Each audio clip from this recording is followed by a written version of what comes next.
Nos últimos tempos, uma palavra começou a aparecer em todo lugar: fascismo. Basta abrir qualquer rede social e, em poucos minutos, alguém vai usar esse termo como acusação, ofensa ou rótulo político. E é exatamente aí que mora o perigo. Quando uma palavra forte vira só um xingamento, ela perde significado. E, sem perceber, todo mundo passa a falar sem entender. Este vídeo é uma explicação direta, acessível e educativa, sem complicar, mas também sem simplificar demais. E para não perder os próximos conteúdos, já deixa o like, se inscreve no canal e vamos começar do básico. O fascismo é uma ideologia política que surgiu na Itália, depois da Primeira Guerra Mundial. Esse contexto é importante. A Itália terminou a guerra com crise econômica, instabilidade social, desemprego, frustração e um sentimento coletivo de que o país tinha sido humilhado e enganado. E, além disso, havia um medo enorme rondando a Europa, o medo de uma revolução como a que aconteceu na Rússia. A Revolução Russa nasceu entre trabalhadores, derrubou o regime anterior e levou a uma guerra civil. Para muitos países, aquilo era visto como um efeito dominó que poderia se espalhar. Na Itália, esse temor cresceu. E dentro desse cenário aparece um nome que quase todo mundo já ouviu: Benito Mussolini.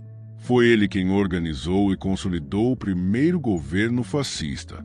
Mas atenção, chamar alguém de fascista hoje não significa, literalmente, dizer que a pessoa apoia um governo italiano de 100 anos atrás.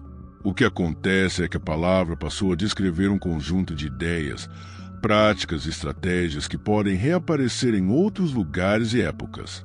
Para entender isso, primeiro é preciso compreender o que o fascismo defendia. O fascismo é considerado uma ideologia de extrema-direita. Isso não significa, automaticamente, que direita é má e esquerda é boa. A história mostra que regimes autoritários podem surgir em diferentes posições ideológicas. O ponto é outro.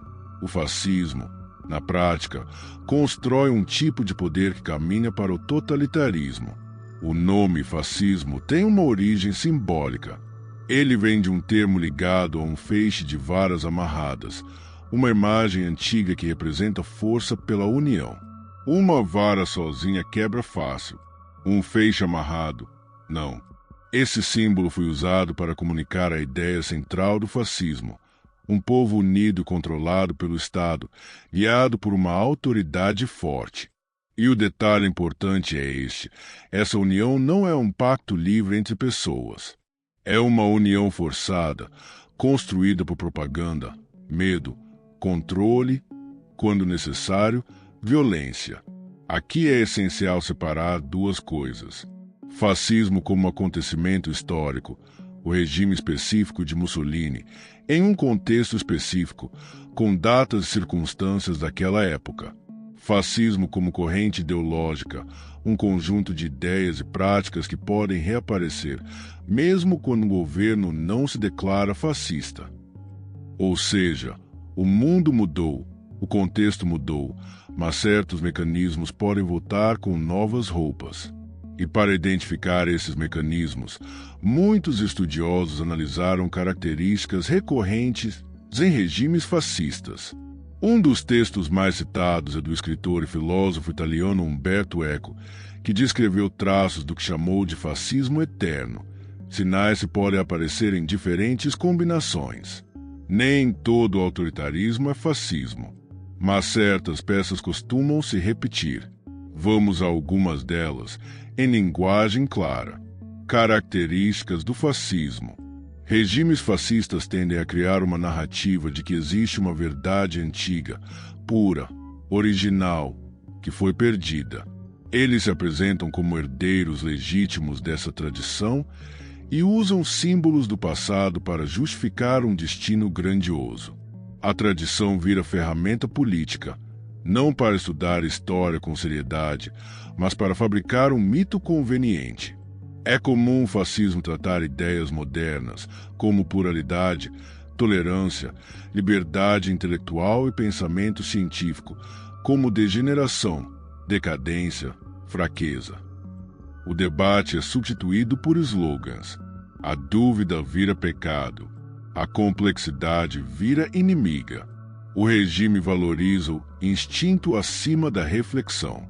Outro traço típico é a pressa. Agir rápido. Agir forte. Agir com impacto. Planejar demais é visto como fraqueza. Pensar demais é tratado como coisa de inimigo.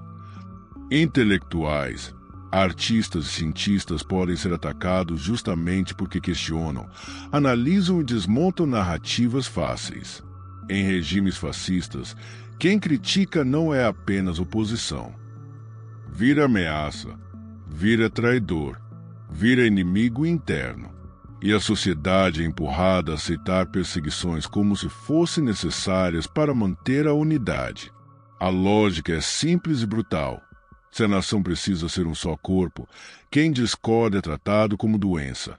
Fascismos se alimentam de um combustível muito eficaz, o medo. E esse medo precisa de um alvo. Os diferentes passam a ser descritos como responsáveis pelos problemas do país. Minorias, estrangeiros, grupos culturais, opositores, ideologias ou qualquer categoria que o regime escolha. O objetivo é criar a sensação de que existe uma pureza ameaçada. Muitos movimentos fascistas crescem quando existe crise econômica e social. A classe média, sentindo-se esmagada por cima e ameaçada por baixo, busca uma promessa de segurança, ordem e estabilidade.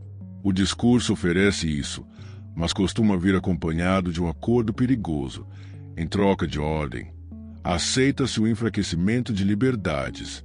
E, historicamente, embora o fascismo tente seduzir a classe média, ele costuma beneficiar também setores que temem reformas sociais e desejam conservar privilégios. Aqui existe uma diferença importante. Patriotismo. Amar o país e querer melhorá-lo, reconhecendo problemas. Nacionalismo extremo. Transformar a nação em idolatria, como se fosse superior às outras, incapaz de errar. O fascismo usa propaganda constante para gerar orgulho, exaltação e obediência. E, ao mesmo tempo, cria um inimigo externo ou interno para justificar medidas duras. Uma característica curiosa, mas muito comum. O discurso fascista descreve o inimigo como perigosíssimo, poderoso, cheio de recursos e ao mesmo tempo como desprezível, covarde, moralmente inferior. Essa contradição tem função. Ela cria medo suficiente para mobilizar e cria arrogância suficiente para garantir que a vitória é inevitável. Para o fascismo, a vida é tratada como conflito permanente. A guerra, literal ou simbólica, vira identidade. Militarismo, uniformes, desfiles, culto à força e à disciplina aparecem como virtudes máximas. Sem um grande inimigo, o fascismo perde combustível. Por isso, o conflito precisa ser constante. Embora fale em povo, o fascismo organiza a sociedade em camadas.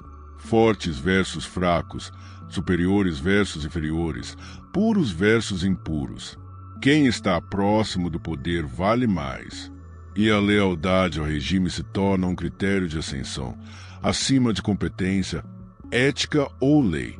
Em muitos regimes fascistas, morrer pela pátria é tratado como glória. A vida individual perde valor diante do destino nacional. Isso cria uma cultura em que sacrifícios são exigidos do povo, mas os benefícios ficam concentrados no topo. É comum a exaltação de um modelo rígido de homem ideal, forte, agressivo, disciplinado, provedor. Mulheres são empurradas para um papel reduzido, frequentemente ligado à reprodução e submissão. E qualquer diferença que desafie o padrão oficial pode ser atacada como ameaça aos bons costumes.